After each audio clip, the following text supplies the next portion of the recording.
Kia ora guys, and welcome to Witty Southland. Today's video we're taking out a new 2050 and this is a local mission behind the hill around Bluff, and looking forward to showing you guys what we got up to. So this is Troy's 2050. It's an older model 2050 but a brand new build, and as you can see she's got all the bells and whistles on it. So we took it out of Bluff just to head around the back of the hill there, and one thing to always remember is always check your bunks. So these stabies, they have 4 bunks, so you got to make sure that you get each one every time. As you can see, nice big open back to get in with a removable walk-through. It's got some pretty sweet clears and stuff on the side to give it a bit of a bigger cab. Oh yeah!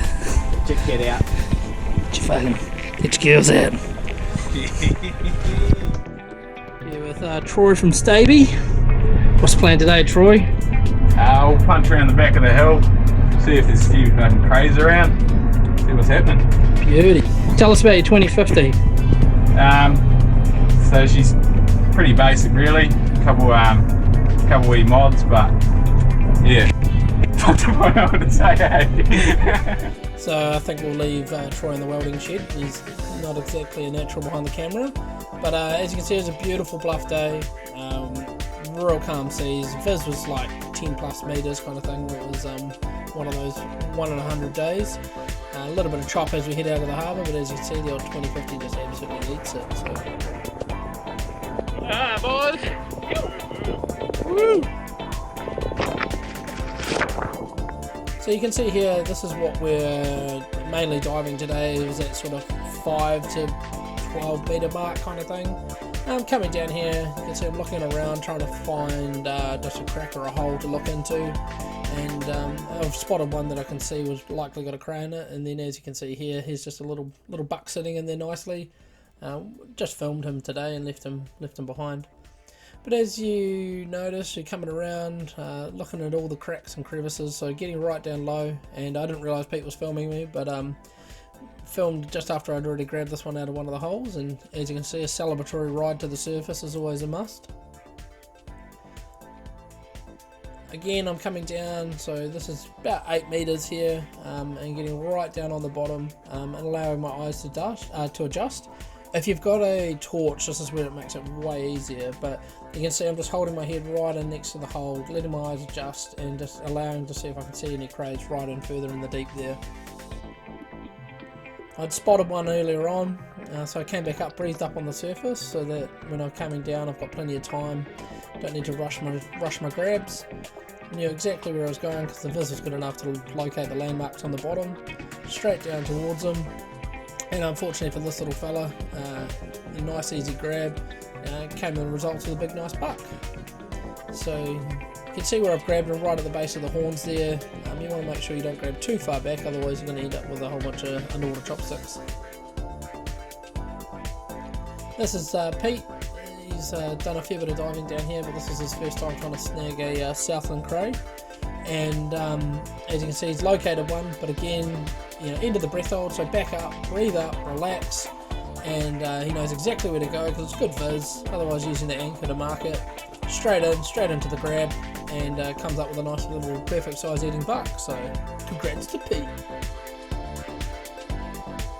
Another little female just sitting in nicely. These are the perfect crays because they've got nowhere to go. You can see it's hard up against the back there, so this would be a great one for a beginner. And these are just a nice wee shot of a whole bunch of sort of little juvenile crays all hanging out for protection together. Bit of a kinner there.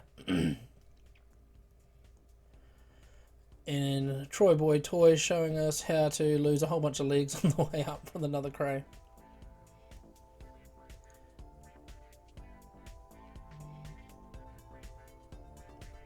This is where we wanted to end the dive, just get some pauas for the Christmas feed and all the whānau.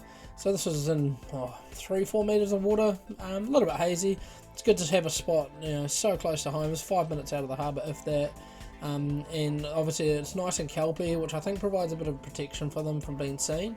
But as you can see, I found a nice little bed here at the end, which just made everything easier to sort of grab a couple from here, grab a couple from there. But it's one of those ones that we definitely like to see and keep these things sort of special, so close to home kind of thing.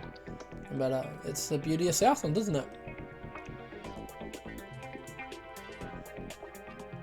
So we wrapped up our day here. This is just showing you the differences between the different crays. So this is a male.